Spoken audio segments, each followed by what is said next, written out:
back to this channel, Basic Knowledge. So today we are going to study about the components of cell. जैसे कि मैंने previous video में कहा था कि उस वीडियो के बाद मैं जो भी नेक्स्ट वीडियो में आऊंगी उसमें मैं सेल के कंपोनेंट्स के बारे में डिटेल में पढ़ूंगी. सो ठीक है, आज हम पहला कंपोनेंट शुरू कर रहे हैं सेल का. ये है प्लाज्मा मेम्ब्रेन सेल, जो कि आउटरमोस्ट कवरिंग ऑफ सेल होते हैं. ठीक है, ये किसी भी सेल के आउटरमोस्ट कवरिंग होते हैं जिन्हें हम सेल मेम्ब्रेन भी कहते हैं. मतलब plasma membrane is also called as cell membrane and cell membrane is also called as plasma membrane. This both are used for the same thing. Okay, so plasma membrane ही cell. तो अब plasma membrane क्या है? ठीक है, तो plasma membrane it is made up of तो अब हम थोड़ा डिटेल में पढ़ते हैं इसको. ये टॉपिक थोड़ी इंटरेस्टिंग होने वाली है और मुझे तो इंटरेस्टिंग लगी है और इसमें आप काफी नए नए वर्ड्स भी देखोगे. सो या आप इस टॉपिक को काफी ध्यान से देखना क्योंकि ये काफी इंटरेस्टिंग होगा. आपको कुछ नए नए वर्ड्स भी ऐसे अच्छे अच्छे मिलेंगे. ओके, सो जो ये the plasma membrane is flexible और it is made up of organic molecules like lipids and protein. ठीक है, ये फ्लेक्सिबल मतलब क्या होता है? फ्लेक्सिबल मतलब तो आप समझ सकते हो कि एडजस्ट कर लेना. ठीक है, फ्लेक्सिबिलिटी लाइक रबर बैंड्स वगैरह होते हैं, तो ये फ्लेक्सिबल होते हैं. इनकी फ्लेक्सिबिलिटी की वजह से ही हम फूडों को ले सकते हैं. मतलब आगे मैं बताती हूँ फ्लेक्सिबिलिटी वजह से क्या है. तो बेसिकली सेल प्लाज्मा मेम्ब्रेन जो है ये किस चीज से मिलकर बना होता है? Lipid plus protein. ये दो ऑर्गेनिक मॉलिक्यूल से मिलके प्लाज्मा मेम्ब्रेन बने होते हैं. ठीक है,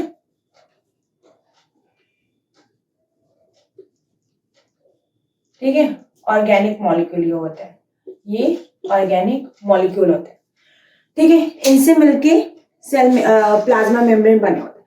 सो ठीक है, this is the outer covering of the cell that separates the contents of the cell from its external environment. मतलब कि प्लाज्मा मेम्ब्रेन क्या है? ये एक आउटर कवरिंग है सेल का जिससे ये सेल को प्रोटेक्ट करता है उसके इंटरनल और एक्सटर्नल चीजों को. मतलब कि ये सेल है, ये इसका एनवायरनमेंट है, ये इसका इंटरनल एनवायरनमेंट है, इंटरनल एनवायरनमेंट, और ये है एक्सटर्नल एनवायरनमेंट.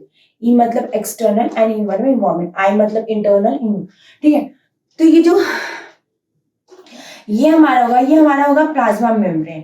ठीक है, ये प्लाज्मा मेम्ब्रेन होगा. तो ये क्या करता है कि इसे मतलब प्रोटेक्ट करता है, इसे डिवाइड करता है. मतलब कि एक्सटर्नल चीजों को, एक्सटर्नल एनवायरनमेंट जो भी चीज है ये अंदर न जाने से मतलब ऑल ओवर ये कवरिंग करता है, मतलब प्रोटेक्ट करता है जो अंदर की चीजें हैं बाहर की चीजों से. ठीक है, तो इसका एक फंक्शन ये है. Plasma membrane permits or allow the in and out of some materials through there. It is called also as selectively permeable miss हो गया. तो ये selectively permeable membrane भी इसे कहते हैं. Just a minute. ठीक है,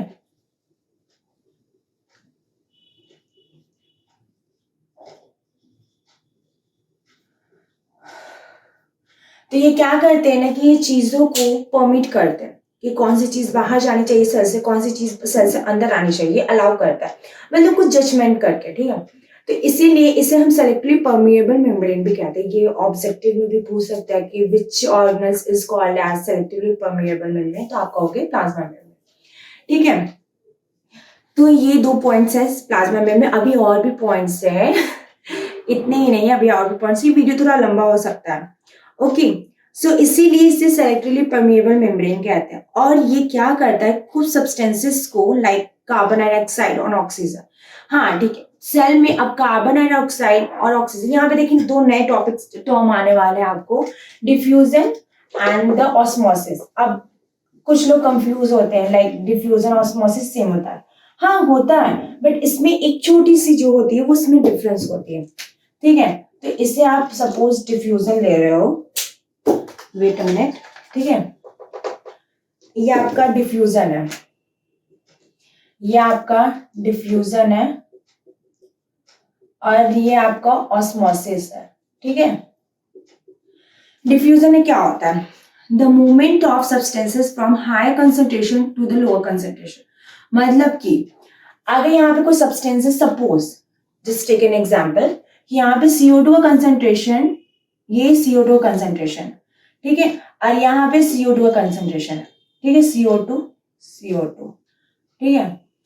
तो आप देखो यहाँ पे CO2 का कंसेंट्रेशन ज्यादा है कि यहाँ पे, ऑब्वियसली यहाँ पे है, ठीक है। यहाँ पे CO2 कंसेंट्रेशन लो है और O2 का कंसेंट्रेशन हाई है। यहाँ पे CO2 का कंसेंट्रेशन हाई है, O2 का कंसेंट्रेशन लो है, ठीक है। यहाँ पे CO2 ज्यादा है, कार्बन डाइऑक्साइड ज्यादा है, ऑक्सीजन कम है। यहाँ पे कार्बन डाइऑक्साइड कम है, ऑक्सीजन ज्यादा है।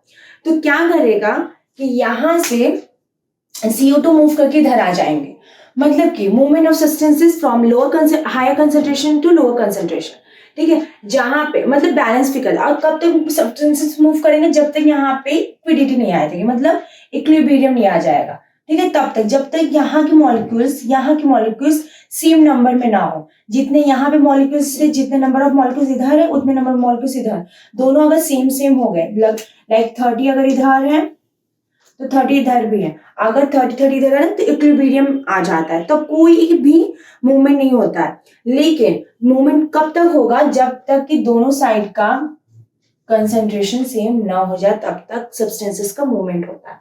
इसे हम डिफ्यूजन कहते हैं। ऑस्मोसिस में भी यही होता है, movement of substances from higher concentration to lower, but through a semi permeable membrane.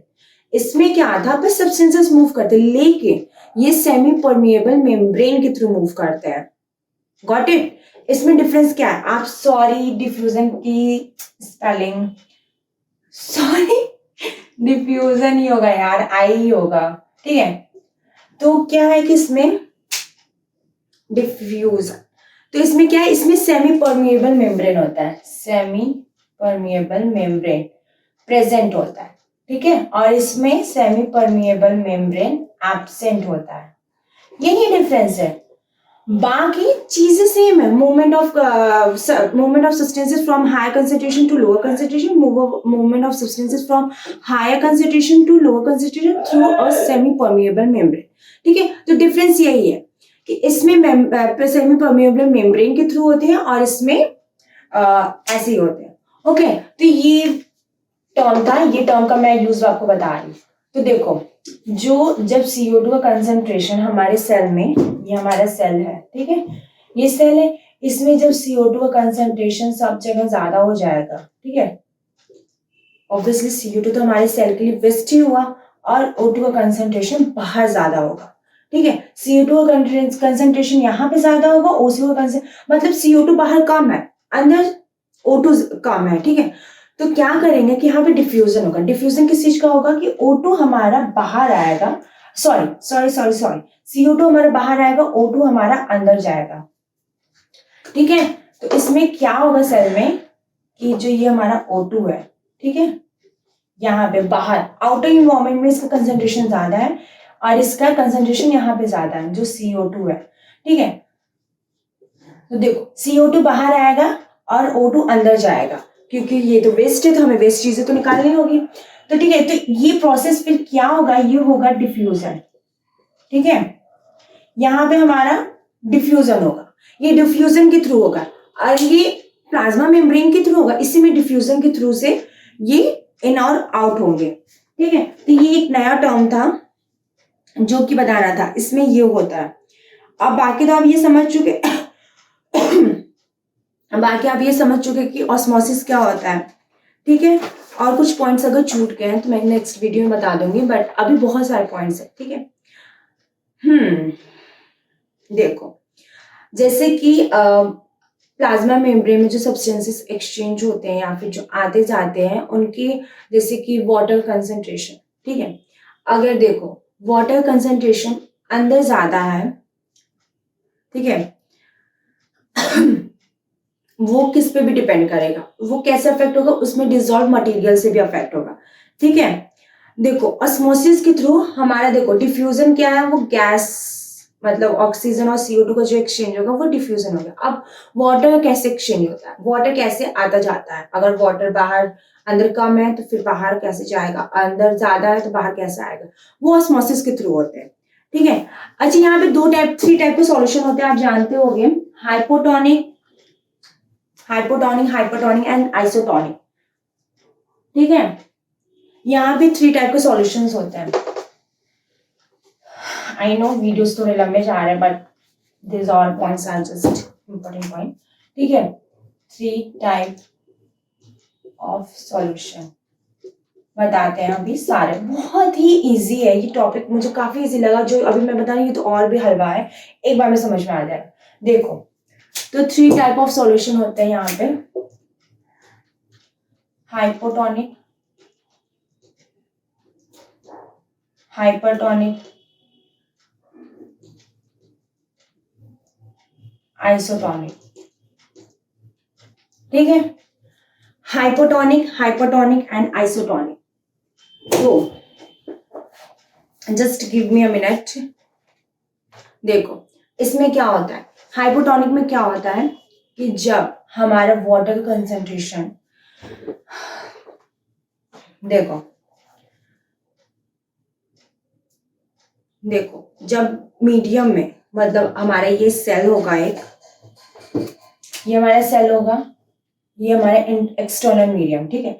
जब इसमें कंसंट्रेशन, ठीक है, जब इसमें वाटर कंसंट्रेशन कम होगा और यहाँ पे ज्यादा होगा, जहाँ पे H2O मॉलिक्यूल, ठीक है, यहाँ पे कंसंट्रेशन आउटर एनवायरनमेंट में ज्यादा है और H2O मॉलिक्यूल का यहाँ पे कंसंट्रेशन कम है, ठीक है। तो यहाँ पे ऑस्मोसिस हो जाएंगे, semi permeable membrane, plasma membrane तो प्रेजेंट है ही, तो यहाँ पे क्या हो जाएंगे, ऑस्मोसिस हो जाएंगे।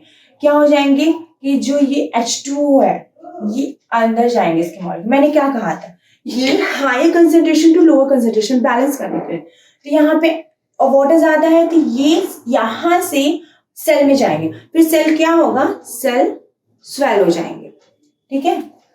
तो यहाँ पे स्वेलन, ठीक है, स्वेल हो जाएंगे यहाँ पे। तो उसके बाद फिर ये देखो हाइपोटोनिक में क्या होता है कि मूवमेंट ऑफ वाटर फ्रॉम, देखो इसमें क्या होता है कि वाटर का मूवमेंट होता है बाहर से अंदर, ठीक है, तो इसे हाइपोटोनिक कहते हैं और इसमें सेल स्वेल हो जाता है। हाइपोटोनिक में क्या होता है, हाइपोटोनिक